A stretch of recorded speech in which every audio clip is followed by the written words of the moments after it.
کشمیر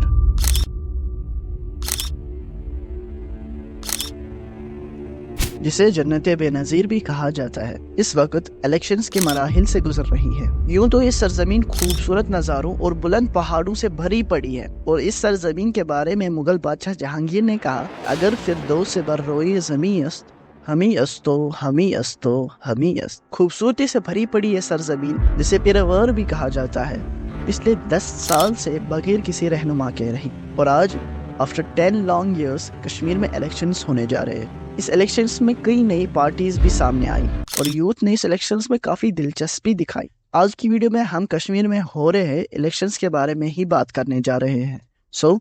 بسم اللہ الرحمن الرحیم۔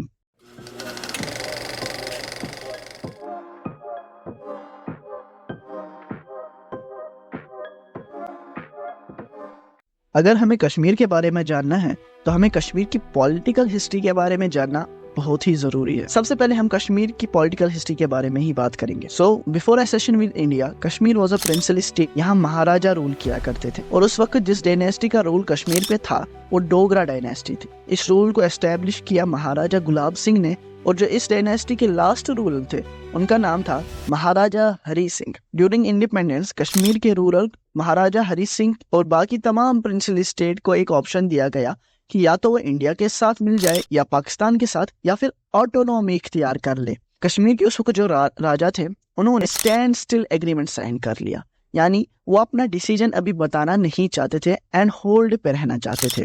نہ ہی وہ انڈیا کے ساتھ مل گئے، نہ ہی پاکستان کے ساتھ رہنا انہوں نے پسند کیا۔ اسی دوران کشمیر میں مہاراجا کے خلاف ریبیلین سٹارٹ ہو گیا، اور اس ریبیلین کو پاکستان نے کافی سپورٹ کیا۔ پاکستان سے ہی کچھ ٹرائبلز قبائلی لوگ کشمیر میں داخل ہوئے اور اسے آکیوپائی کرنے کی کوشش کی۔ اب جو اس وقت کشمیر کا راجا تھا وہ ان اٹیک سے ڈر گیا اور انڈیا کے پاس مدد لینے چلا گیا۔ انڈیا مدد کرنے کے لیے تیار تو ہو گئی، لیکن ایک شرط پر کہ کشمیر کو انڈیا کے ساتھ ملنا ہوگا، اور راجا نے یہ شرط ایکسیپٹ کر لی، اور 26 اکتوبر کو کشمیر انڈیا کے ساتھ مرج ہو گیا۔ اب انڈیا کے ساتھ مرج ہونے کے بعد کشمیر کے نئے لیڈر شیخ محمد عبداللہ بن گئے، اور انہوں نے اور ان کے ہی ایک ساتھی نے مسلم فرنٹ، جسے ہم نیشنل کانفرنس کے نام سے جاننے لگے ہیں، اس کی بنیاد رکھی اور کشمیر پہ حکمرانی کرتے رہے۔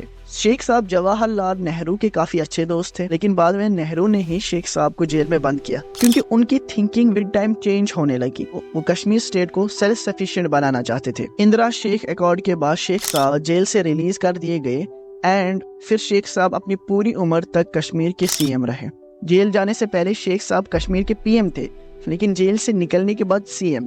ایسا اس لیے ہوا کیونکہ اس ٹائم پیریڈ میں جب شیخ صاحب جیل میں تھے، کشمیر میں کافی ساری چینجز آ گئی۔ اگر آپ کو ان چینجز کے بارے میں جاننا ہے تو لیٹ می نو ان دا کمنٹ سیکشن۔ خیر، این سی کشمیر میں پاور میں کافی دیر تک رہی، پہلے 1947 سے 2002 تک، اینڈ اگین 2009 سے 2015 تک۔ اس دوران جب بھی این سی رول میں نہیں ہوتی تو یا تو I N C Indian National Congress کی گورنمنٹ ہوتی یا پھر پریزیڈنٹل رول ہوتا۔ 2015 یا یہ کہیں 2014 کے بعد کشمیر میں پی ڈی پی اور بی جے پی کی کولیشن گورنمنٹ بھی رہی، لیکن بعد میں بی جے پی نے اپنا سپورٹ واپس لے لیا اینڈ گورنمنٹ ٹوٹ گئی۔ اب ان میں سے ہر گورنمنٹ کے دور میں کچھ ایسی چیزیں ہوئی جن کی وجہ سے یہ گورنمنٹس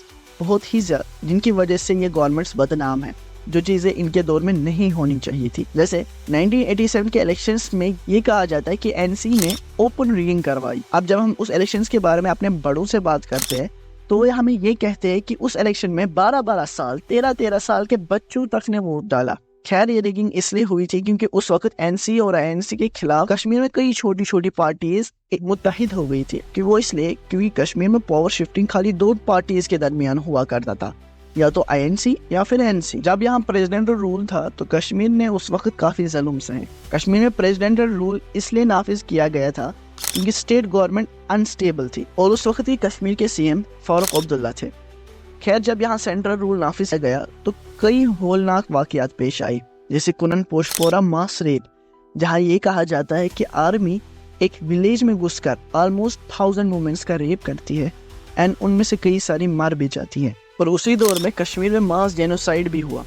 کشمیر میں کئی سارے کشمیری پنڈتوں کو اپنے وطن سے نکال دیا گیا مذہب کے آڑ میں لے کے۔ علاوہ بھی ایسے کئی غم ہیں جو اس سرزمین نے اپنے دل میں دبائے رکھے۔ اگر آپ چاہتے ہیں کہ میں ایک ڈیڈیکیٹڈ ویڈیو بناؤں پریزیڈنٹل رول میں جو یہاں چیزیں ہوئی ان پر، تو لیٹ می نو ان دا کمنٹ سیکشن۔